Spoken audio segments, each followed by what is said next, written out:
We live in a time when Australians have become much more aware of the impact of disease. We've all become familiar with terms like quarantine and social distancing. All of these concepts are a regular part of our life now. If you would have told us a year ago that the government can tell half a state to wear a mask for a week and people would all do it, we would not have believed you.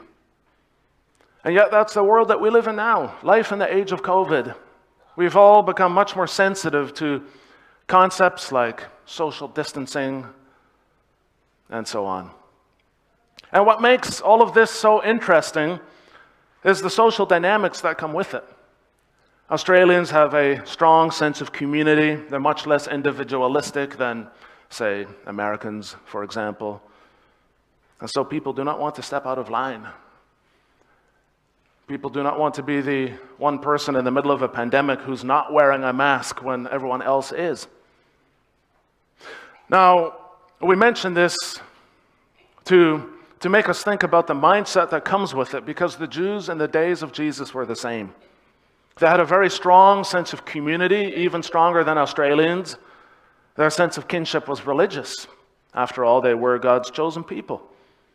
So it mattered very much whether you were in the community or whether you were on the outside of it. To have certain diseases meant that you could not be part of the community, basically to be quarantined. And there was one disease that was dreaded more than any other, and that was leprosy. Now, our passage today shows Jesus healing a leper. And the focus here is on his power and on his grace in doing that. But all of us are people who need that grace and power. We need the work of Christ in our life as well. As a society, we have spent so much time discussing COVID and how to avoid becoming sick and spreading the disease.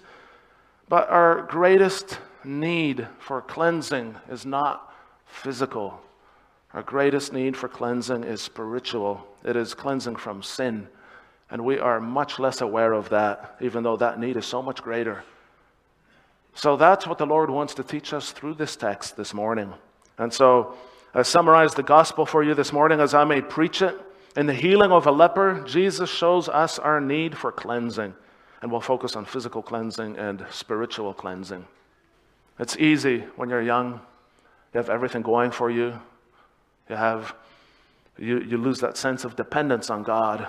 You come to church, you feel pretty good about yourself. You have stable employment, a healthy body, wholesome relationships in your life. Everything is good. Supportive people, purpose, and what happens is you don't sense your need for God as much. The need is still there. We are all profoundly dependent on God, even if we don't acknowledge it. From second to second, we're upheld and supported by Him. He gives us life. But we don't always realize that, and sometimes we don't even acknowledge it. And this leper does. This leper is more in tune with his true condition than any of us really are. He cannot hide his need. He cannot hide his need. All he can do is come to Jesus with his empty, twisted hands and his deformed face, and he can plead for help. The fact is, all of us by nature are separated from God. All of us are conceived and born in sin. He promises, I will purify you. He promises to purify you through the one thing alone that can completely, permanently take away your guilt, and that is the blood of Christ. COVID has exposed our physical vulnerability. The Word of God exposes our much deeper spiritually vulnerability. Jesus came to heal both. Jesus came to restore our relationship with God.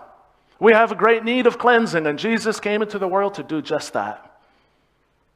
So, turn to Him in faith. Believe in Him. Receive what He gives, and you will be cleansed.